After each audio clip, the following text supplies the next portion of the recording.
Good morning বন্ধুরা, সবাই কেমন আছো? আশা করি আমার বন্ধুরা সবাই ভালো আছে। বন্ধুরা, আমরাও সবাই ভালো আছি। আমার কিন্তু ঘরের সমস্ত বাসি কাজ সারা হয়ে গেছে, তবে স্নান সারা হয়নি। এদিকে দেখো ছেলে কীরকম বদমাইশি করছে। কী বদমাইশি করছে জানো? ও আজকে কলেজ যাবে, আমাকে কালকে বলে রেখেছিল।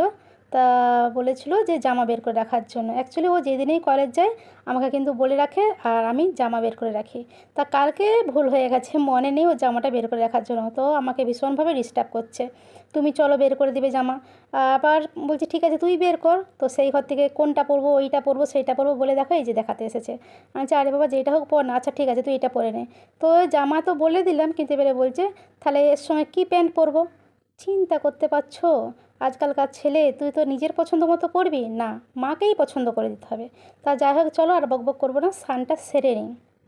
যথারীতি আমার স্নান টান সারা হয়ে গেছে, ঠাকুরও দেওয়া হয়ে গেছে। আর এদিকে ছেলে কলেজে যাবে, পুরো রেডি হয়ে গেছে, দেখতে পাচ্ছ? ওই এত দুষ্টুমি করে গো, সত্যি সবাই আমাকে বলে বৌদি তুমি ওর নাম কেন দুষ্টু রেখেছিলে, তোমার দুষ্টু নাম রাখাটা সার্থক হয়েছে। তাই আমি বলি হ্যাঁ, তবে ওর ওই দুষ্টুমিগুলো আমার ভীষণ ভালো লাগে, আমার টাইমটা কেটে যায় ওর সঙ্গে, যত পারি ঝগড়া করি। তা যাই হোক, দেখো ছেলে তো বেরিয়ে চলে গেল, আমি আর তোমাদের দাদাও কিন্তু বেরিয়ে পড়েছি। কোথায় যাচ্ছি অবশ্যই তোমাদেরকে বলবো, তোমাদেরকে তো সব কোথায় শেয়ার করি। তা আমরা দুজনে কোথায় বেরিয়েছি বলো তো? ডাক্তারখানা যাচ্ছি, বুঝেছো? তোমাদেরকে একটা ঘটনা বলেছিলাম না, অনেক দিন হয়ে গেল যে আমার পায়ে একটা প্রবলেম হয়েছিল। তো কী প্রবলেম হয়েছিল সেটা কিন্তু আমি তোমাদের সঙ্গে শেয়ার করিনি, তা আজকে বলছি। পায়ে একটা আমার কী বলতো মার্বেলের মতন সিস্ট হয়েছিল, মানে টিউমার টাইপের, বুঝেছো? হঠাৎ করেই লক্ষ্য পড়ে দুপুরবেলা খেতে বসে। তা ভীষণ চিন্তায় পড়ে গেছিলাম, তারপরে ডাক্তারখানা গেছিলাম। যাই হোক, ওষুধ খাওয়াতে ঠিক হয়ে গেছে, কিন্তু ওই পায়ে আবার বুড়ো আঙুলের দিকে দেখছি আর নিচের দিকটা ভীষণ ব্যথা, পা ফেলতে পারছি না। তা ওই একটা টেনশন হচ্ছে। তা তোমাদের দাদা বলছে চলো তোমাকে যতক্ষণ না ডাক্তারখানা নিয়ে যাব ততক্ষণ তো তোমার শান্তি নেই। আর আজকে আমার ভাগ্যটা ভীষণ ভালো, তোমাদের দাদা কিন্তু ক্যামেরা করে দিচ্ছে, দেখতেই পাচ্ছ, আবার রাস্তায়, ভাবা যায়? তা দেখো, আমরা এখন কিন্তু এখানে আছি দেশপ্রিয় পার্কে, ডাক্তার কিন্তু দেখানো হয়ে গেছে। তা ডাক্তারবাবু বলছে কোনো চিন্তার কারণ নেই, কোনো চিন্তা করতে হবে না, এই ওষুধটা খাও ঠিক হয়ে যাবে। আর এই দেখো তোমাদের দাদা কী বলো তো, আমি যেই আইসক্রিমটা খেতে পছন্দ করি কিনেছে স্টিক। আমার এই স্টিক আইসক্রিমটা খেতে ভীষণ ভালো লাগে। একদম মেন রাস্তার ধারে দাঁড়িয়ে রয়েছে, দেখতে পাচ্ছ? এটার দেশপ্রিয় পার্ক। আর এই যে মাঠটা দেখতে পাচ্ছ, এইখানে কী বলো তো দুর্গাপুজো হয়। তোমরা কি জানো 70 ফুটের যে একটা দুর্গা হয়েছিল, ভীষণ হৈ হৈ কাণ্ড রই রই ব্যাপার হয়েছিল, এইটা সেই জায়গা দেশপ্রিয় পার্ক। তা দেখো, আজকে কি রান্না করেছি, আমি কিন্তু আজকে রান্না করে দিয়ে তারপরে গিয়েছিলাম, বুঝেছো? তা আজকে বিশেষ কিছু করিনি, ডাক্তারখানা যাবো বলে সোয়াবিন দিয়ে আলু দিয়ে তরকারি করেছি আর ভাত করেছি, আর কিচ্ছু করিনি, বুঝেছো? তা সোয়াবিন দিয়ে আলু দিয়ে তরকারিটা কিন্তু জুত করেই করেছি, আদা পেঁয়াজ রসুন টমেটো দিয়ে। আর দেখো অনেকটাই তেল দিয়ে করেছি, আর বড় বড় আলু কুটেছি। আর যেহেতু তোমাদের দাদার ভাইপো আদা পেঁয়াজ রসুনের তরকারি খেতে ভালোবাসে, তা ভাবলাম এক তরকারি হোক, কিন্তু সেটা জুত করে করি, যেমন কিছু না বলতে পারে। যদিও তোমাদের দাদা সোয়াবিন খেতে ভালোবাসে না, তোমাদের ভাইপো কিন্তু সোয়াবিন খেতে ভীষণ ভালোবাসে।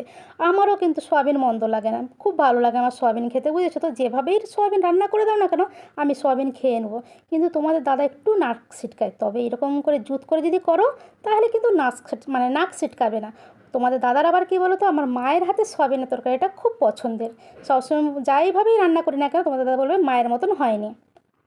তা যাই হোক, দুপুরের পর কিন্তু অনেকটা টাইম কেটে গেছে, সন্ধ্যাবেলা সন্ধ্যা টন্ধা দিয়ে বসে রয়েছিলাম। তারপর তোমাদের দাদা ফোন করলো যে ঘরে যাব, আর একটা জিনিস নিয়ে যাচ্ছি, মুড়ির তোড়জোড় করো খাবো। আচ্ছা ঠিক আছে, কোনো অসুবিধা নেই। আমিও মুড়ির মানে তোড়জোড় করেছি, চাট করেছি। কী চাট করেছি? শসা কুচানো, পেঁয়াজ কুচানো, কাঁচা লঙ্কা, টমেটো, আর দেখো এত চেনাচুর নিয়েছে, আর মুড়ির মধ্যে দিয়েছি সরষার তেল। এই দেখো কী নিয়ে এনেছে ভেজিটেবিল। আমার তো জানোই ভেজিটেবিল কতটা পছন্দ। আর একটা ভালো পছন্দের জিনিস এনেছে, কী বলো তো, পেঁয়াজি। আমি কিন্তু পেঁয়াজি খেতে ভীষণ ভালোবাসি, জানো তো? ভাজা পোড়াই আমি ভীষণ পোক্ত। দেখো কি সুন্দর লাগছে না? দেখবে যারা ঝালমুড়ি বিক্রি করে এইভাবেই কিন্তু সাজিয়ে রাখে, মানে সাজিয়ে রাখে। এরকম সাজানোটা দেখলেই কিন্তু ঝালমুড়িটা খেতে ইচ্ছে করে, তাই না? তা সাজিয়ে রেখে দিলে তো ঘরে আর হবে না, খেতে হবে তো, তাই না? তা মুখটাও তো একদম চুকচুক করছে আর পেটটাও ডাকছে। তা যাই হোক চলো মাখিয়ে নিই। আর মাখাতে মাখাতে তোমাদের দাদা একটা ভেজিটেবলস তুলে নিয়েছে আর দুষ্টু একটা ভেজিটেবলস তুলে নিয়েছে। আমি যে কী রে তোরা খেয়ে নিয়েছিস, আমি যে তুমিও খাও না। তা বড় গামলায় মাখাতে একটু অসুবিধা হচ্ছিলো, তো একটা ডিশে তুলে দিয়েছি, দুষ্টু ওইটাতে খাচ্ছে আর তোমাদের দাদা আর আমি এইটাতে খাচ্ছি, গামলাটাতেই, বুঝেছো। সত্যি কিন্তু আজকে মুড়ির চাটটা অসাধারণ হয়েছে। তো মুড়ি টুড়ি খেয়ে কিন্তু তোমাদের দাদা দোকানে চলে গেছে। এখন প্রায় বাজে রাত্রি 10:30। আর দেখো বন্ধুরা বাইরে কিভাবে বৃষ্টি নেমেছে। তবে সত্যি আজকে সকাল থেকে যেভাবে জ্বালা পোড়া গরম ছিল, বৃষ্টিটা হওয়া কিন্তু খুবই দরকার ছিল, বুঝেছো। তা যাই হোক, এই ছিল আমার আজকের ভিডিওটা যদি তোমাদের ভালো লেগে থাকে অবশ্যই একটা ছোট্ট করে লাইক দিও। আর বন্ধুদেরকে জানাই সবাই ভালো থেকো, সুস্থ থেকো। আর ঠান্ডা ঠান্ডা বৃষ্টি ভেজা শুভরাত্রি। টাটা।